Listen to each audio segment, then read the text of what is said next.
The students of Northwest Regional College are making this short documentary, partnered with the Church's Trust, exploring and bringing newfound light to influential women in Derry's past and present history, whose lives we think should be shared. Edith Chaplin was born into a wealthy and very influential family. Her father was Sir Henry Chaplin, a Conservative MP. Edith was seen as the perfect choice to be the wife of Charles Vane Temple Stewart, who was son of the 6th Marquess of Londonderry. Edith and Charles were married in 1899. Edith's husband became 7th Marquess of Londonderry in 1915. Now with the title of Lady Londonderry, Edith became the leading political hostess in Britain. Although Edith wasn't actually from Derry herself or ever lived here, she was lady of our town. She lived in London and her home was called Londonderry House. Unusual for her class, Edith was also a passionate feminist and campaigned ardently for women's right to vote. Edith saw the outbreak of the First World War as an opportunity for women to demonstrate that they were equal to men. In July 1915, Edith formed the Women's Legion. They chalked their slogans on pavements, paraded in sandwich boards, sold their newspapers on the corner, picketed the House of Commons and flooded the streets with leaflets and handbills. Whose purpose was to enable women to take on jobs that would normally be done by men, thereby releasing them from military service. Thanks to the hard work of Edith and other women like her, over 40,000 Women Legion members became trained cooks, ambulance drivers, farmers, mechanics, and many other roles previously thought unsuitable for women. Edith always believed that the work of women's legions helped significantly in the campaign for women's suffrage, and so do I. In 1921, Lord Londonderry became the Minister of Education in the new Northern Ireland Parliament, and the couple now made Mount Stewart their base. It is here where Edith embarked on what would become her most abiding love, designing its beautiful gardens. I personally feel the work that Edith did to campaign women's rights is massively important. They held meetings in public squares, drawing rooms, halls, schools, and chapels, at street corners, and on village greens. People like Edith are the reason why women have the rights we do today. Cathy Harkin was a local Derry woman during her life and spent many years working in one of the shirt factories that Derry is very well known for historically. For many years, Cathy played an active part in the Derry Labour Party, and on top of this, she was in the Derry Housing Action Committee, an organisation linked to the start of the civil rights movement, and was the first female chairperson of the Derry Trades Council. However, her part played working for Women's Aid is what she is most known for. In 1976, the Women's Aid Action Group first occupied 24 Pump Street in Derry. This action was named Operation Desperation, and was under pressure the Health and Social Services Board into providing them with shelter facilities for women and children. As previously, the government had refused as they didn't believe there was a domestic abuse problem in Derry. In the first 8 months of their operation, around 90 women and 300 children were given accommodation in Pump Street. This led to the Foyle Women's Aid that we know today. Foyle Women's Aid offers secure, supported, short-term accommodation at confidential locations for women and their children who have to leave their homes for their own safety due to domestic violence, as well as accommodation services. Foyle Women's Aid also offers a range of help and support, such as community support service, court support service, criminal justice service, and they also help children and young people who have experienced domestic violence and offer programs specifically tailored to them. Cathy Harkin died in 1985 on the 22nd of July, and I'm fairly confident that she died knowing that she would leave a legacy behind her that would be influential to young people of Derry after her. Bernadette Devlin was an activist that lived through the Troubles. She is seen as a Joan of Arc figure to the people of the Bogside and is known as a very political figure. She is enshrined on one of the murals that are in the Bogside, where she is shown speaking to a megaphone and protesting. She was one of the many people that were involved in the Battle of the Bogside, a fight between the community of the Bog against the British Army. Ms Devlin, there's a suggestion today from Belfast that joint army-police patrols are now a possibility. What's your reaction to that? The reaction here is that, in the first place, there aren't going to be any military patrols with or without the police inside this area. Those boys are all right where they are. There aren't going to be any military police controls on the barricades either. Yeah, we fought to keep the police out of here, and we don't want to see the face of a policeman ever again.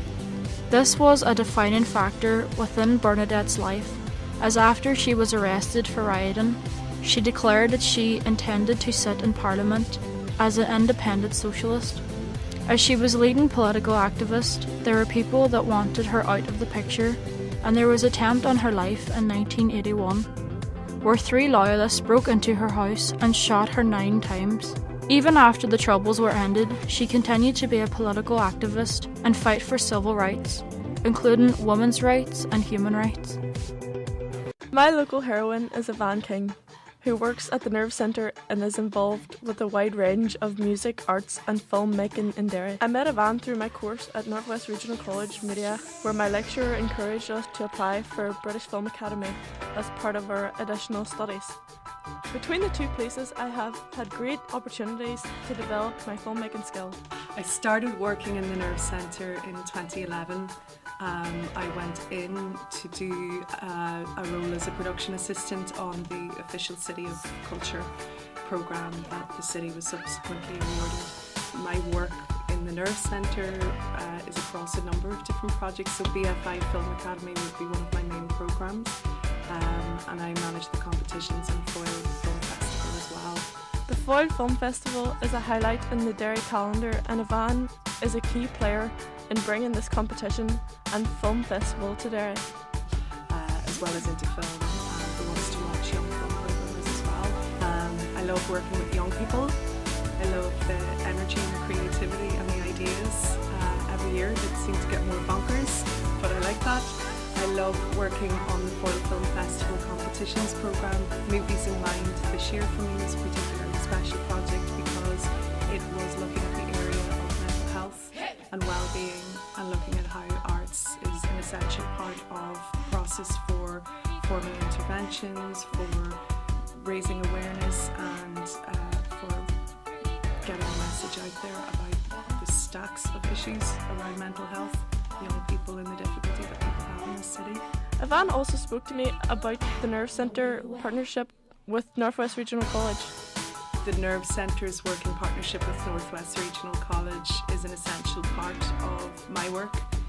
I've been very lucky that I have a good working partnership with Faustina, that we're able to help each other out, that I'm able to signpost young people to her and she's able to signpost young people to me. I love guiding them in terms of what they want to do, and I love encouraging a young person. I particularly love seeing a young person who doesn't think very much of themselves and then you find the thing that gives them their buzz or their spark or their role that they're really good at, and you start to see them blossom from there. I love that bit. Lisa McGee, the writer and creator of hit series Derry Girls, is named as one of the most powerful people in British television. This year, her show became the most watched TV programme in Irish history since 2004. Shift to short holes, let's go. Lisa also created the RTE drama Raw and a second Channel 4 comedy, London Irish, as well as working on the acclaimed BBC vampire drama Being Human. McGee took 11th place on Radio Times TV 100 Power List, which ranked the on-screen and behind-the-scenes people who have had an exceptional year in Northern Irish/British television. I think she might have a bit of a problem. Lisa has talked about her process of writing Derry Girls and how originally it was her, quote, just wanting to write about me and my friends and how we behaved in school, leave the troubles out of it. But it didn't feel truthful because I don't have an experience without it. Tells too much about the whole sectarian conflict carry on. There's really only one thing you need to know. We're the goodies. Channel 4 were supportive of her decision to include more difficult subject matter. Despite this, Lisa decided that the army wouldn't make any jokes on the show because it would, quote, diminish things or make it feel unreal. But she concedes, quote, that doesn't mean the girls themselves take them seriously. It was Michelle. It was all Michelle. Lisa McGee is a very influential director and role model to young women from Derry and will be remembered in Derry history. That was a big story, the Troubles, but there were other stories going on as well. For me though, she'll be remembered as a role model for women in film and an inspiration for my future media career. Here are 5 other influential women of note. Bridie Mons Watson, better known as her stage name Soak, is a singer-songwriter whose music has been a vivid portrait of teenage deep thinking. She is also the winner of the Irish Choice Music Prize 2015. Alice Mulligan was an Irish poet and writer who was active in the Gaelic League. The Irish Review in September 1914 describes her as the best Irish poet of her generation. Margot Harkin is an Irish filmmaker. She is best known for the drama Hushabye and the documentary Mother Ireland and Bloody Sunday, a Derry Diary. Anne Crilly is an Irish director of the banned documentary Mother Ireland and the short Limbo. Cecile Frances Alexander was an Irish hymnodist and poet. Some of her most known works are All Things Bright and Beautiful, There is a Green Hill Far Away, and The Christmas Carol, Once in Royal David City. In our journey to make this documentary, we learned so much valuable information about the woman that should have more credit in historical retellings about their time periods or in modern day coverage. It's been an enriching experience for all involved and very much worth it in the long run.